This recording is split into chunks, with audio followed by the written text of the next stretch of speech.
apart from that, one could say apparent the apparent special thing is that there is no goal in this. There is no, this isn't moving towards anything. This doesn't happen in order to bring about anything. This doesn't happen for anything.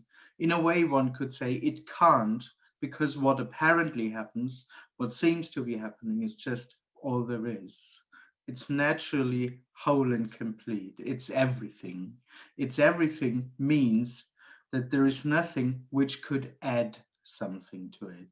The person, one could say, always wants to add something to what apparently happens, more fulfillment. Actually, it's looking for fulfillment, so to speak, a sense of fulfillment. It's looking for a sense of having arrived. It's looking for a sense of it finally being good forever, stuff like that. So the basic idea is that I have to add something. This is not enough. Seen from the personal experiences, this is not enough. What I'm aware of isn't enough. So hopefully there is something else which I can find or gain or be aware of or achieve or some of those things. And then I will be fulfilled. Then I will be a fulfilled person.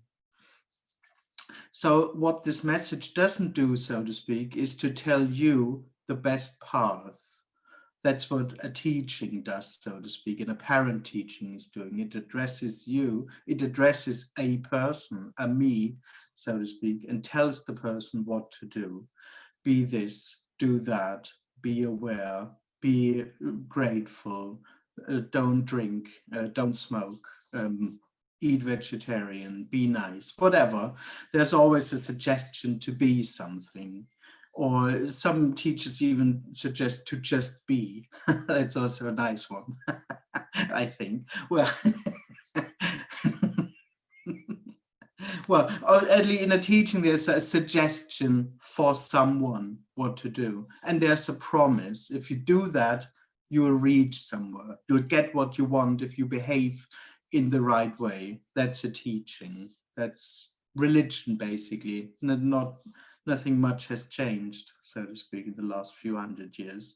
If you behave in the right way, you'll get it. What this message is saying, so to speak, is that this whole impression that there is someone in the first place is an illusion, very superficially spoken. There isn't anyone. This whole package, so to speak, I'm aware, I'm experiencing something, I'm experiencing life, and something seems to be missing. This whole package doesn't have any reality at all. This whole package is a dreamed reality, very simply spoken. And what this message points to is that none of the assumptions that seem to be real within that dream are actually real.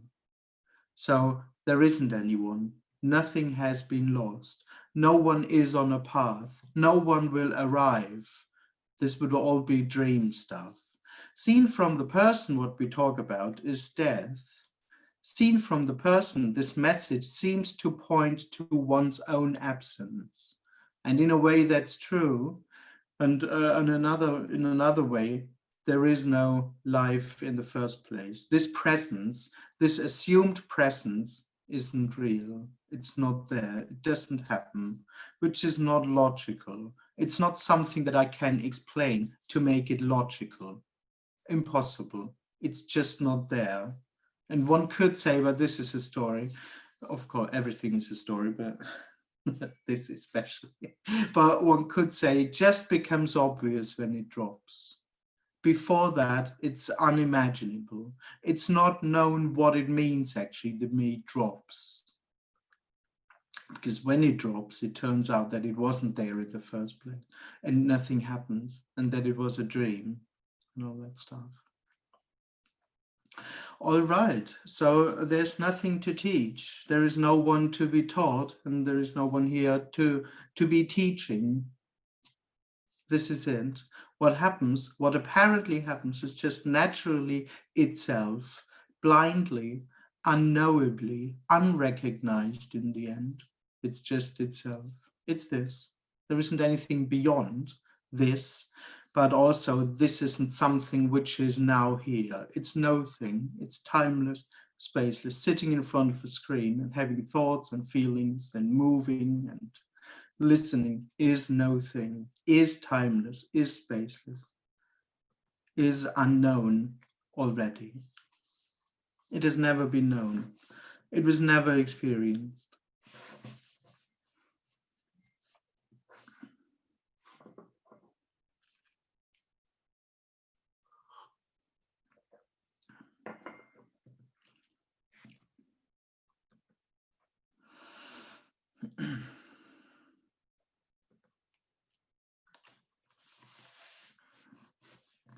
That's why it's for nothing. It's for no one. It's from no one. It's for no one.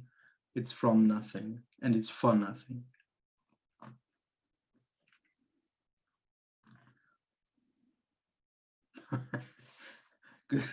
Good question. What's the use of this information for an individual? Does it work on dismantling the me? Well, the bad news is there is no use of this information at all. It can't be used. Nothing can be used in the end. And does it work on dismantling the me? And well, it doesn't really work. It's not, as I say, there is not, it's not a method, something. So not even that really.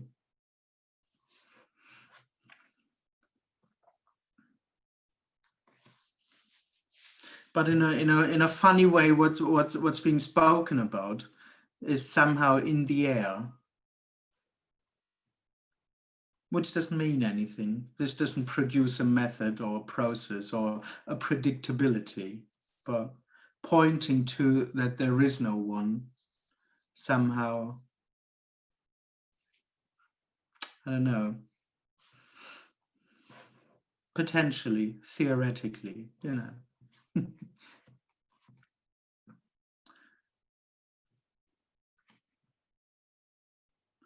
But a lot of people hearing this message have a more likelihood of disappearing. Well, not really in the end. No, no. One could say even if it is like that, or even if it would be like that, it would just be what apparently happens. And of course, it's not really people disappearing. You know, the crumbling of the illusion doesn't happen to anyone.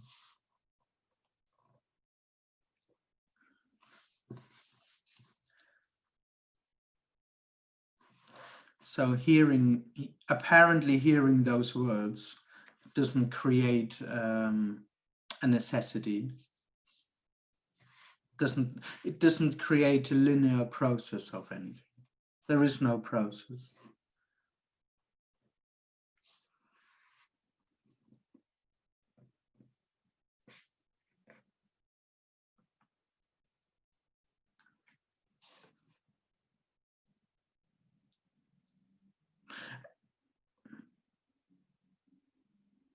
But it does loosen some strong held beliefs.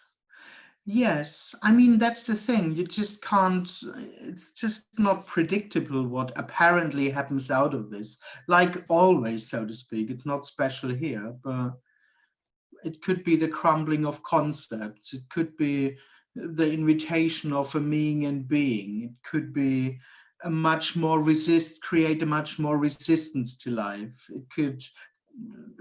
There could be the crumbling of the complete illusion of being someone. So theoretically, all of that could happen, and practically all of those things do apparently happen, but there is neither an intention nor a predictability. All of that just would be what apparently happens. But yes, there can be the crumbling of concepts, of course, of beliefs. Or there can be the replacement to apparently clearer concepts, but that's all story. That's all in the story.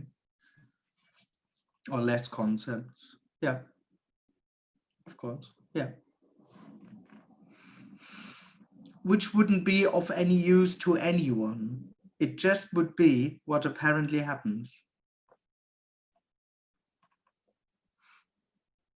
I mean, in a way, that's the dream. Just was said in the first question, the use. There is no use of anything. That's the thing. The person thinks, I'm alive and I have a life and I have to use life to become fulfillment. I have to use my job, I have to use partners, I have to use this message, I have to use my presence, so to speak. I have to use me being here in order to become fulfilled. But that's the dream. You can't use this. You can't use life because there isn't anyone having a life. So this message is as useless as anything else. The person lives in the illusion of using things, but so far it never worked because using things never brought what was assumed fulfillment. So nothing can be used. There isn't anything.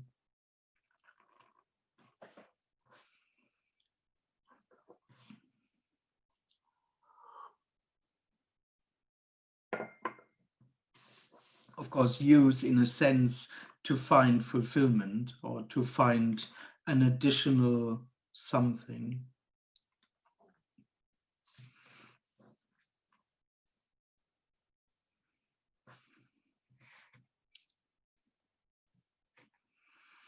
Jim Newman said the individual is actually dead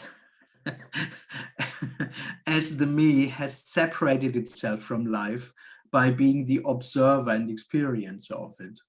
Yeah, one could say so. It's a description, but that's the thing. What feels to be what the person would regard as life, so to speak, doesn't exist. There is no autonomous life. And probably what he meant is that the person apparently somehow separated from the wildness of everything, from the no-thingness. It lives in a world made out of things, apparently, real things with meaning, and everything is kind of serious and stuff like that. Maybe that's what he meant. But it's artificial, of course. It never really happened. That's the good news. Separation never really happened. It's a dream.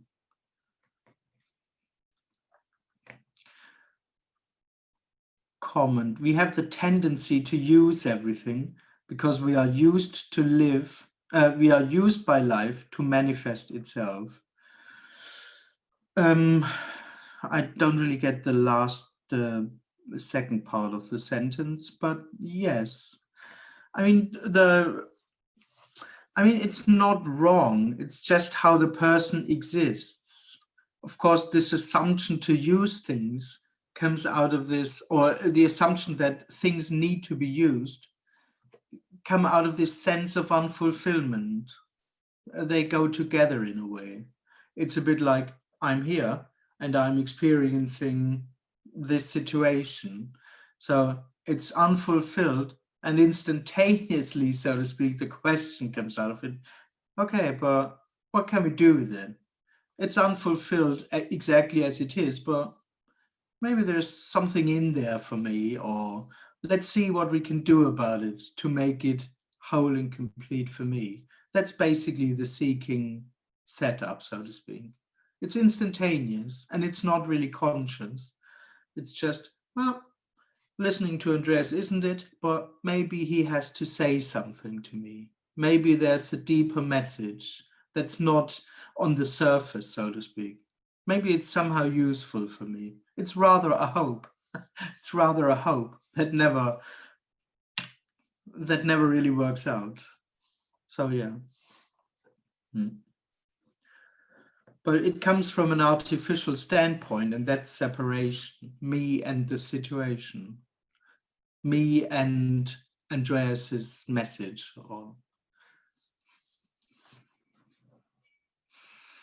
But that's the thing. I don't get anything from what I'm aware of, sitting in front of a screen, hearing the words, seeing Andreas speak. But maybe there is something deeper in there for me.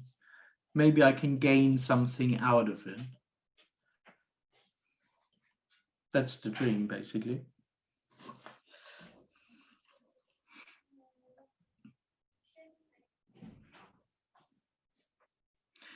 Okay, if a question or statement, if one has to live life as an individual, then someone who is living in a surrendered state would find it easiest to go through life. Otherwise, it's hell. Well, theoretically, that's true. I would just doubt that this state exists. That's the problem. There is no such thing as a surrendered state. I think the best thing that the person can do in terms of surrendering is to experience itself on a path of surrendering. So it would need to do it again and again and again, basically every moment, because every moment is new and unfulfilled. So I again and again have to surrender, and then it's good. It's a practice, and it's basically what the person does all the time, working, practicing what the person thinks works best.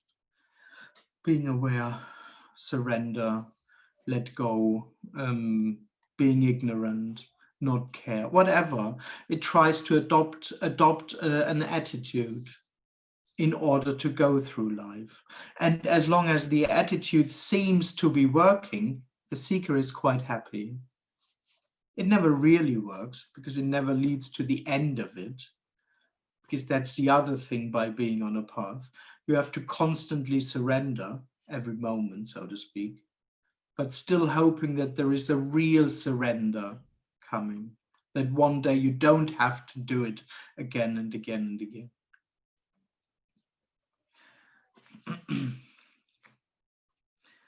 Only seekers are the miserable ones.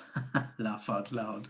Yes, but there was another sentence. Non-seekers don't seem to be that unfulfilled. Only seekers are the miserable ones. Well, but every me is a seeker. Every me is a seeker. And that's what I mean. As long as it seems to be working out, as long as my practice seems to work out, may it be earning money, having a family, may it be living an adventurous life, or being grateful or spiritual, the seeker is quite fine. So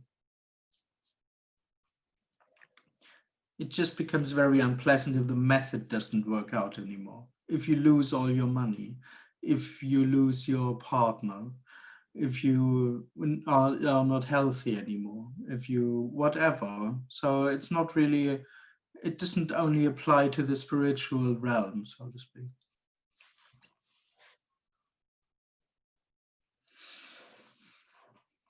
But yeah, sometimes for spiritual seekers, it seems to be a bit more dense.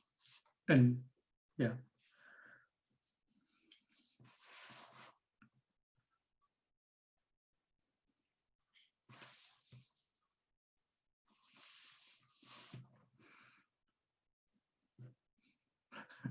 Because money, at least money you can hold in your hands, which you can't really do with insights or heart openings and that stuff.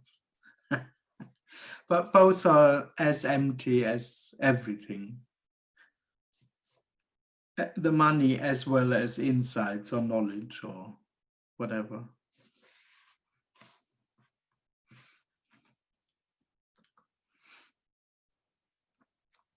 Or partners.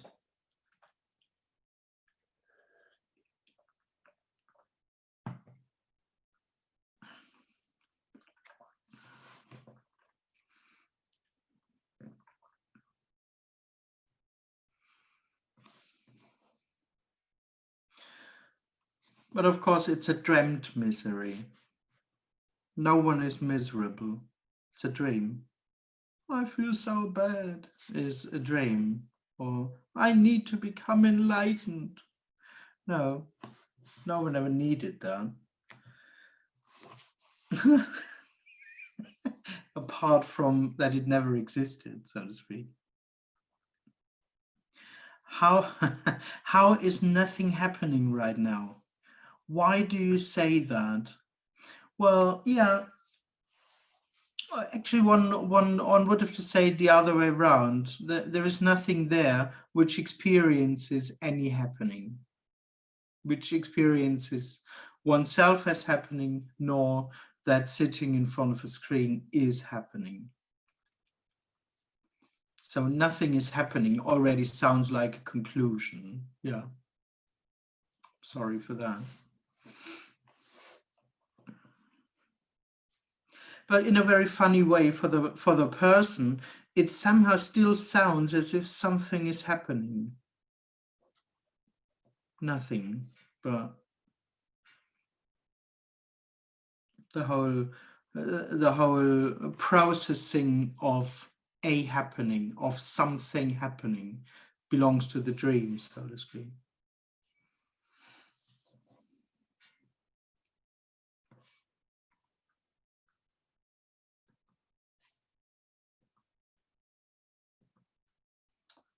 But there's no real reason why I say that. It's just coming out. It's just saying.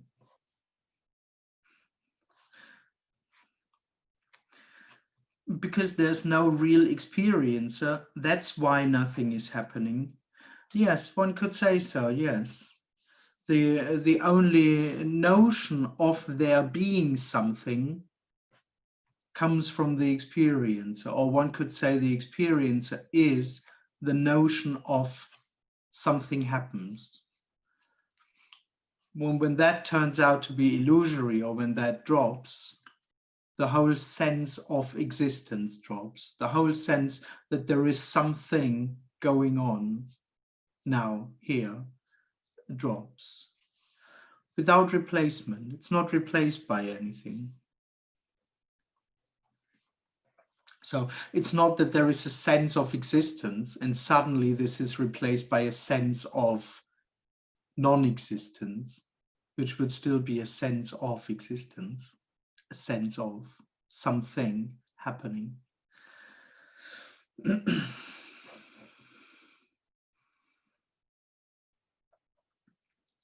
Well, one can't even really say that it drops away. It just turns out to be non-existent. It wasn't there. It was never there.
This is such an anticlimax.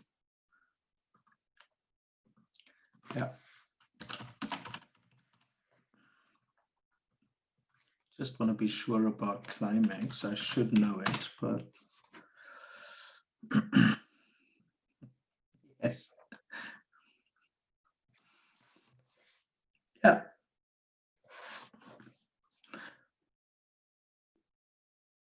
It's a kind of a bit of the opposite of what was sought, so to speak, because the seeker is looking for something that's real, something that I'll be aware of, something that's definitely different from what I've known so far.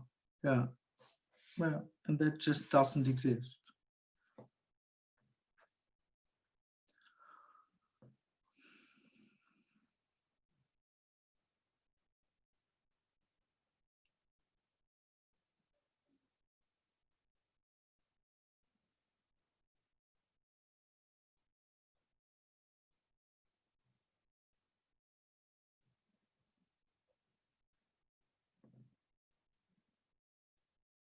That's the impression of the seeker. That's the impression of being on a path, actually, as if I'm moving towards the actual thing, as if I'm heading towards the climax.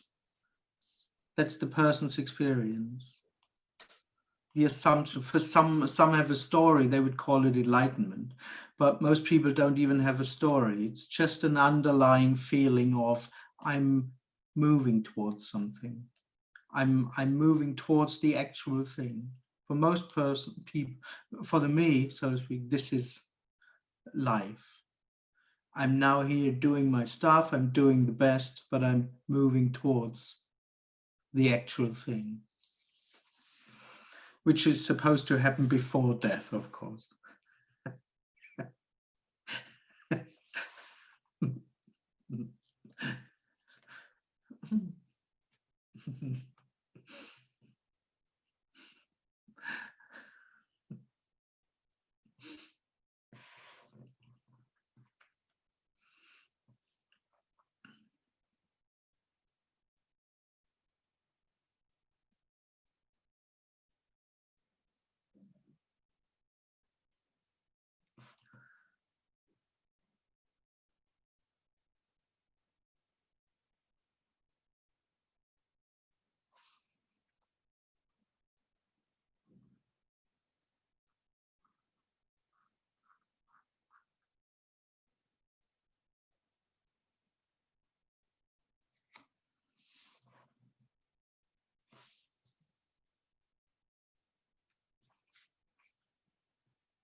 Hi, Andreas. Hi. Hello. I was wondering if there is like a difference, like when there is seeking or there is no seeking, like between like achieving and seeking. Like, I mean, the character can like achieve things, or it can be like some people can, they have that they can achieve easily things in life. Um, if you look at like seeking, you like, you really want something, you want to, you go out, you look for it, and you get it, you achieve it. And then you can have like, maybe there is no sense of self anymore, and you still can achieve things in life. I mean, it's not really clear what I'm saying, but I think it's like a seeking versus like seeking. Well, one could say yes, that there can still be achieving things. I mean, in a way, getting up in the morning is kind of an achievement. It's kind of an achievement, yeah. But or whatever, earning money or whatever. I mean, this happens, but there wouldn't be the impression of an achievement. I mean, for the person, achievement is always connected to this idea of gaining something from it. So I've achieved Right. earning a lot of money or something, Yeah. but for the person, this would be connected to the sense of, wow, I got something now. Like, I did that. Exactly, I have that and it's because of me and it means something, I'm a very successful person or whatever. So, and that completely drops. In that sense, there just is no real achievement.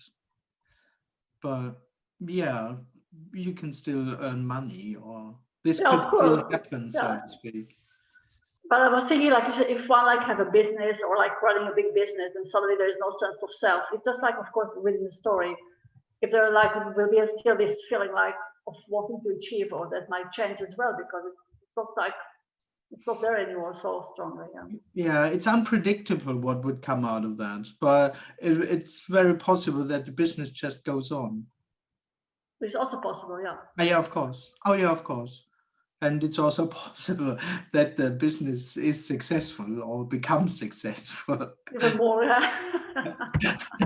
It doesn't mean when the No, illusion no. when the illusion of a sense of self dies, it doesn't mean that that life goes down. Everything falls away.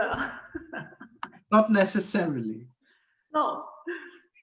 Yeah, because But- if one is not controlling anymore, like the control is not there anymore, that it's more like going even more easily. Yes, in a way one could say so, because before that it was actually an illusion of control. It wasn't Right. really me doing it. It was just living in this artificial stress of, I have to do it, I have to do it, I have to be there, I have to do it all.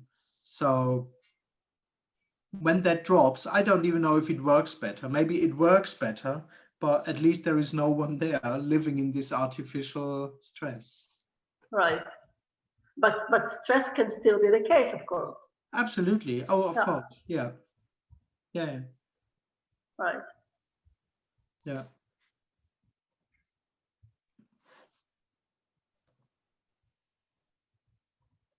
Okay, thank you. Thank you.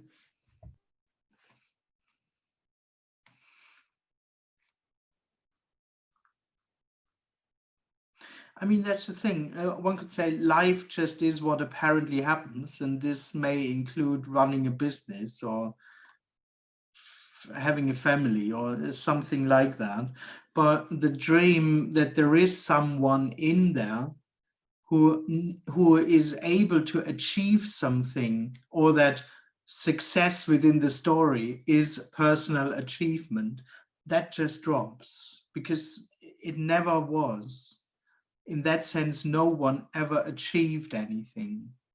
It's a dream that achievements, so-called achievements, happen or happened because there was someone consciously working on them. It was just what apparently happened all the time, so to speak. And of course, the person saying, well, I achieved that, I'm a great person, it was dreamt all the time. In that sense, no one ever really achieved anything in terms of the sense of, well, I got it, that was because I was there, or some stuff like that. That's a dream. Yeah, well, I was thinking that because like there maybe can be a misunderstanding, because it's often being said like seeking money or seeking things, and then one may think like there is no me anymore, like, oh, I don't seek money anymore, I don't have to do things anymore, or it's like, you know, that this is the other way around. It's very easy to interpret that. Yes, yeah, usually the seeker would say, if you don't seek money anymore, you are not allowed Yes. to have money or something, or you Yeah. should live a poor life or something like that. But in the end, it doesn't have anything to do with there being money or no money or whatever. No. But yes, when there is no one, there is no one seeking in that. Yeah, right. Yeah. It's just interesting.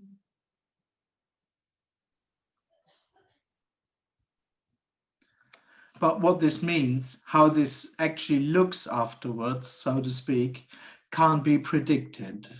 Maybe it turns out that running a business is too much stress and the money isn't really worth the stress. So maybe it could just, well, buy. Or it could just turn out that it completely happens by itself with no problem at all, and gets bigger and bigger and more successful, stuff like that. Right. Yeah. I often realize that the me actually don't really know what the freedom is. You just try to imagine what it is. Again? Like I often realize that the me actually don't really know what that freedom is all about. You just try to make something out of it. Absolutely, yes. To be honest, it has no clue. Yeah. It has no clue. All it knows is the artificial reality. All it knows is the dream, so to speak. Yeah. So, yeah. True. Okay.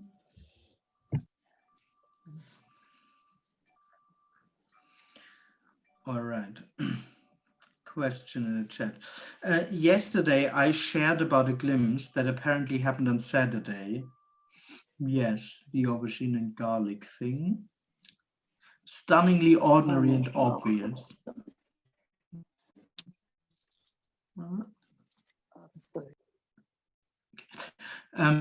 Today, it's as if it was a story made up or never happened, All that is happening is an apparent memory of what yesterday had labeled as a glimpse, not a question I know. Oh yes, of course, all of it never happened. Nothing ever happened, so yeah, it can become quite obvious. It feels dead already. Okay, next question. Hi, Andreas. I'm diagnosed with cancer and currently under medication and treatments. I can feel pain and contraction in the body even after medications treatments. Doctors already give me the highest dose of medication to relieve pain. Is this pain a kind of personal seeking? Is this kind of, okay, there's first. Well, no, no one knows what it is. That's the thing. No one knows what this is. No one knows what it is, what seems to be happening. It's just exactly as it is, without any answer. There is no answer really. Is this the me? Is this an illusion? Is this right? Is this wrong? Stuff like that. So in the end, don't know. Is this kind of body contraction same as the personal contraction you mentioned? If not, how are they different? I mean, the funny thing is the body contraction, or if there's contraction in the body, usually, or not usually, but in order to say that, there seems to be something aware of it. So when I would describe the person as a contracted energy, it actually is a description of something that doesn't really happen. That's the thing. Maybe the body contraction is a symptom out of this illusion that there is someone, but no one knows. Either way, it just is what apparently happened. That's how it feels, so to speak. And it's exactly this question of what is it, which will never be really answered.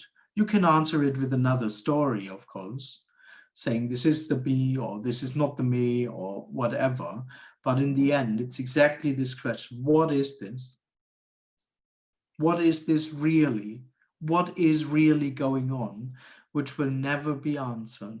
It just is as it is for no one.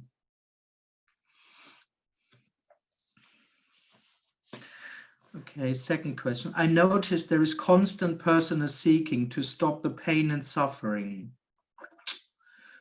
Could I have your advice as how to deal with this personal seeking whenever it arises? No, very much appreciated. I know non-dual is not a therapy that can be applied in daily life. Yes, that's the thing.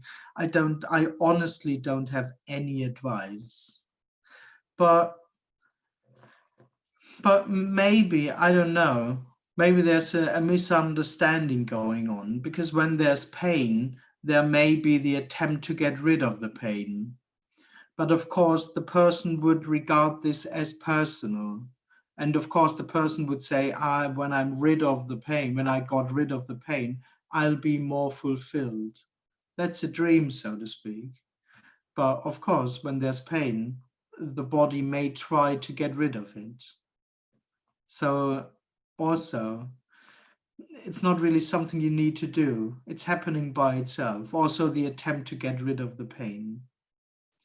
But how to deal with personal seeking, I'm sorry, there is no answer to this, because the mere attempt to deal with anything coming from a separate standpoint is the person, so to speak. And it's exactly this question which cannot be answered. I mean, it could be answered by another story, do this, do that, whatever. But it's the same question. What is really going on? Or what shall I do? How shall I behave? Well, how should I be, so to speak? And it's exactly this which doesn't have a real answer. Every answers would be dream answers. Accept, be aware. I could just say all those things that everybody knows anyway. Feel into it, whatever, all those things. But it's exactly this one which doesn't have any substance. There isn't anyone.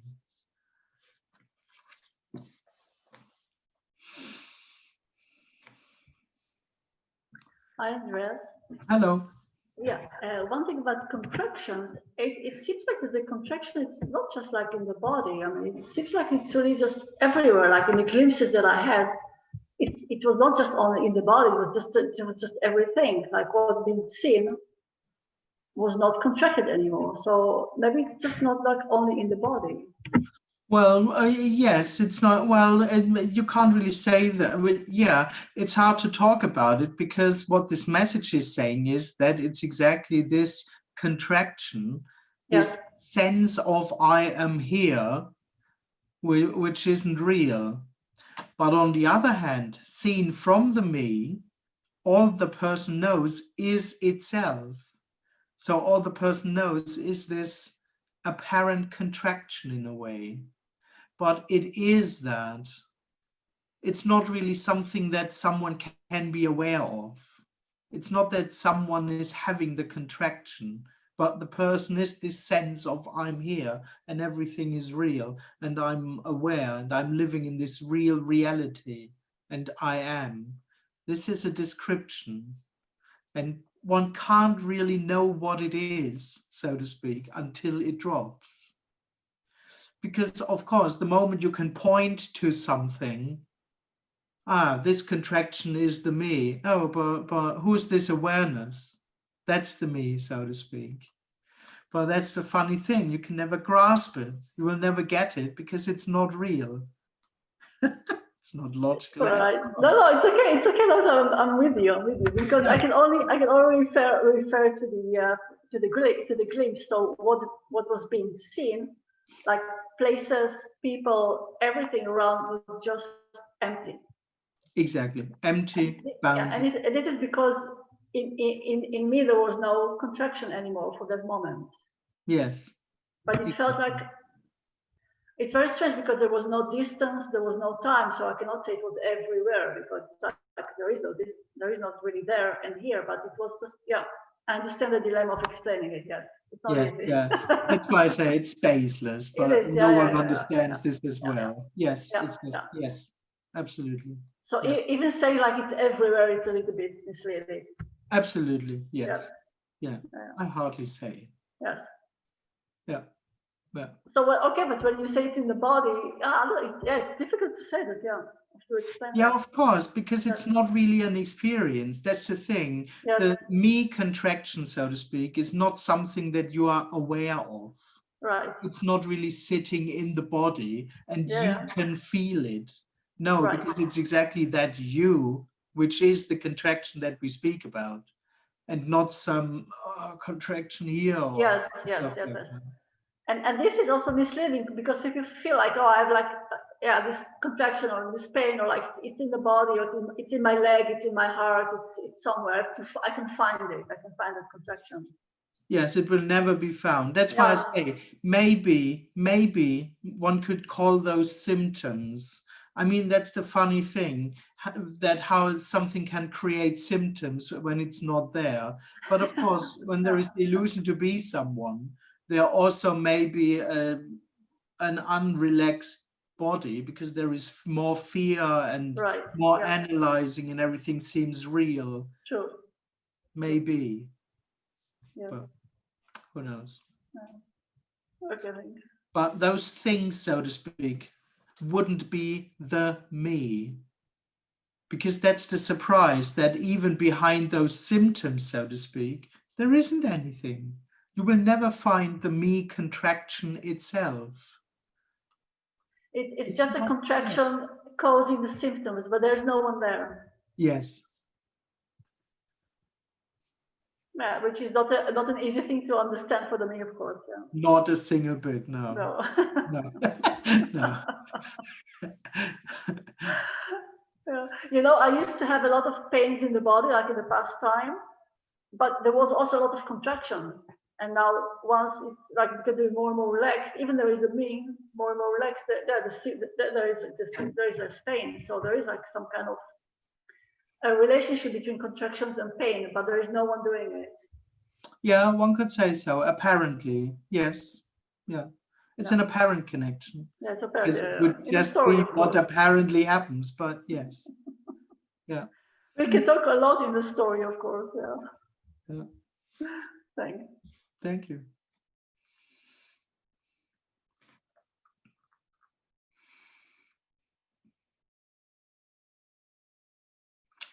Okay, question. Also, can we say me is a thought? Because if there are no thoughts, me won't be there, will it? Yeah, I wouldn't say so, no. I would describe the me, which is a story, because it's describing something which doesn't exist. It feels as if I'm here. And this awareness, this self-awareness can also have moments without thoughts. It would call this silence, experience. It can experience silence, at least for a while, until it gets unfulfilling, as every experience becomes unfulfilling sooner or later. So me is not a thought. It's very holistic, one could say. It really feels as if there is a center, a core, a soul, awareness, some presence, something. And out of that, or around that, a lot of thoughts and feelings seem to circle, so to speak. But they are also already symptoms, I would call them, symptoms of this sense of presence being unfulfilled, and then the need to think, to whatever. So I wouldn't say the me is a thought, but it believes in this information of I am. So it feels I am, then there is this information and the person believes it.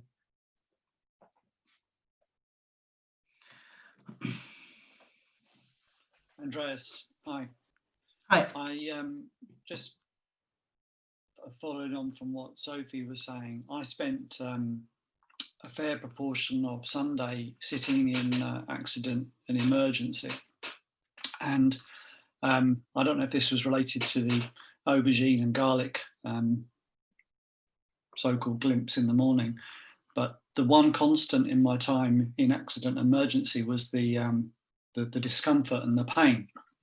But what wasn't constant was sometimes it was my pain happening to me, and there was all this drama about what was going to happen and how was it going to pan out and stuff. And then at other times there was I wasn't there. There was just the pain, and there was still the kind of things still happened, apparently, in the sense that I got seen by a doctor and I got my treatment and stuff. But the yo-yoing between it happening to me and it just happening kind of highlighted the whole thing about the illusion. You know, what was happening was neither real nor unreal. It was just happening. I'm in this accident and emergency, and I can see what I can see, and I've got this discomfort, this pain, and that. So looking back on it, what this kind of illustrates, I guess, is just how I didn't need to be there to get it sorted. It just got sorted, yeah, that's I don't know. I guess I wanted to say that because of what the previous speaker said about his diagnosis of being treated for cancer and thing, and yeah, that's just what came to my mind about it. But that obviousness of the illusory nature of the me, I think I've shared before about, when we press the emergency brake, because we've got something about to bang into us, that, we really don't need to be there to function. We don't need to be there to run our business. And so many times, I've spoken about it, and I think the me is scared about what do we think will happen if we're not there. The me is completely petrified of it not having, it not existing. And so you've got this kind of, I don't know if it's ironic or dualistic dilemma or something, that it claims to want to seek to not to be there, but actually that's nonsense, because it can't bear the idea of not being there, because it's like, what would that be like? But actually it doesn't realize that it's actually extra anyway. It doesn't, it has no role or purpose or whatever. And I guess I'm only there seems to be some confidence about saying that because of the aubergine and garlic thing on Saturday, that there's kind of like a confirmation that there's nobody here, you know. Well, there seems to be at the moment, but yeah, I don't know. So thanks, Sophie. And you know, I haven't got my video on at the moment, but I'm having a bad hair day, but big wave coming, and yeah. So I don't know. I must get better at asking questions, Andreas. I'm sorry, but was lovely. yeah, Thank you. yeah. Nice to hear Okay. you. Okay, great. Thanks, guys. Thank you. Guys sound American now. Sorry. Oh, any Americans? I'm sorry. I'll go. Yeah, thanks, Yeah. man. Yeah. Thanks, bro. Okay. Question. You mentioned that the personal contraction stops by itself. There is nothing a person can do to drop the personal contraction. It makes sense. Yes, on the one hand, because the person only consists of being the person.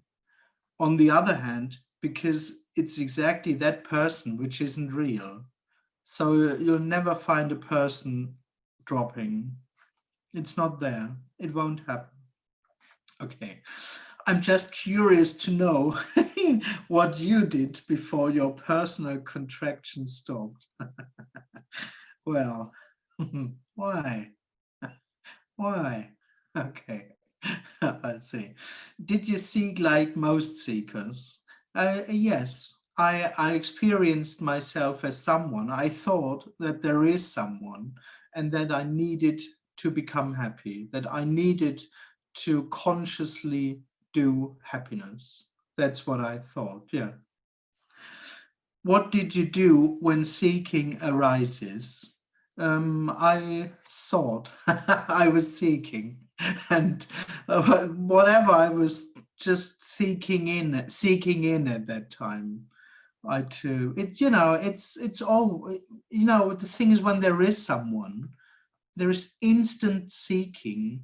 If it is in finding joy in eating chocolate, or if it's trying to find liberation, or there just is seeking. And of course, I was seeking in eating chocolate, but I was also seeking in trying to become enlightened, or in finding the hard job, or in finding the perfect partner, or in healing my past, in going to the cinema, in meeting friends, in getting drunk, in living. I just thought I'm alive, and I was seeking in me being alive. And big parts of that life, so to speak, was spiritual seeking. Yeah, that's my story. Half of my life I was spiritual seeker, basically, or 1/3 maybe. Question. What did you do when the person is aware of the contraction? Well, that's what I was saying. The person never is really aware of itself, so to speak. It's a dream. Me being aware of me is a dreamed reality. It feels like that, but it's dreamed. So the person is never really aware of itself. It doesn't really know what it is. It thinks it does, but it doesn't actually. It has no clue at all. So I didn't do anything. Or, as I say, when there was someone, they were seeking, but I was never really aware of what I actually is. There were a lot of ideas around that, but I had no clue at all. Did you listen to non-dual sharing teachings? Yeah, in the end, I was dying already, and then I met this message, and then kicked me over the cliff. I'm joking.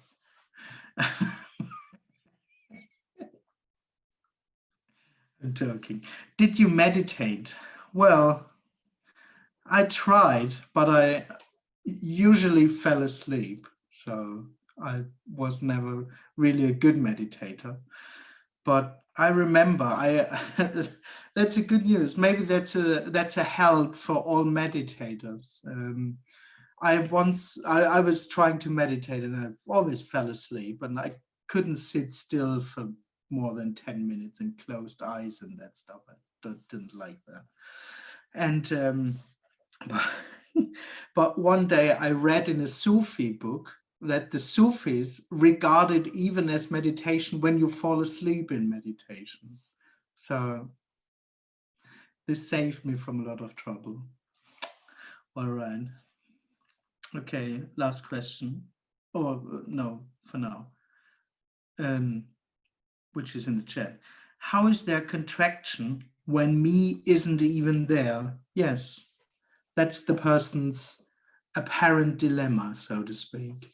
That's where its experience contradicts this message, because the person's experience is presence.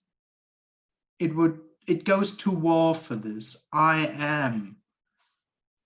But that it's exactly this which doesn't exist, cannot be answered. It's an apparent, seen from the person, it's an unsolvable dilemma.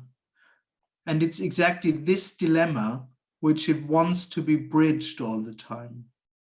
How can I become no one? How can I become one with wholeness? How can I melt with oneness?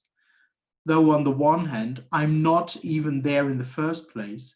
And on the other hand, how can I melt with oneness without dying? So it's constantly circling around this me and absence, me and death, me and not being there, and all that stuff. But that's also why I say this message is not logical. How is there contraction when me isn't there? How is it possible that I feel like I exist by not being there? And Andreas saying there isn't anyone. Impossible. It will never be solved, because all the person consists of apparently is this sense of presence. It never goes beyond that. It would either be death, the end of that sense of presence, so to speak, or it will be another experience. Because me going beyond what I experience is me arriving in another experience. That's why I would describe liberation, it's a story, rather as death. There is no going beyond. The person cannot go beyond itself. It can't. It's just collapsing. So it's just turning out to be unreal, which is the collapse, which is the apparent collapse.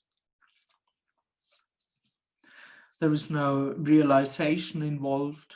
There is no becoming aware of involved. There is no experience of arriving involved. There is no insights involved. It's just the end of there being someone. Apparently.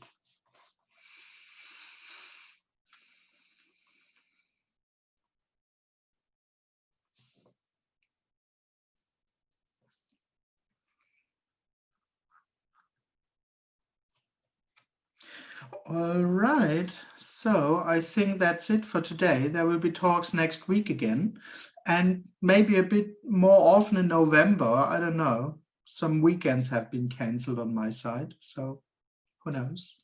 Apart from that, this is it. There is no suggestion. There is nothing to do or to not do. There is no right or wrong way to be, because there is no one in the first place. There is no one being, so to speak.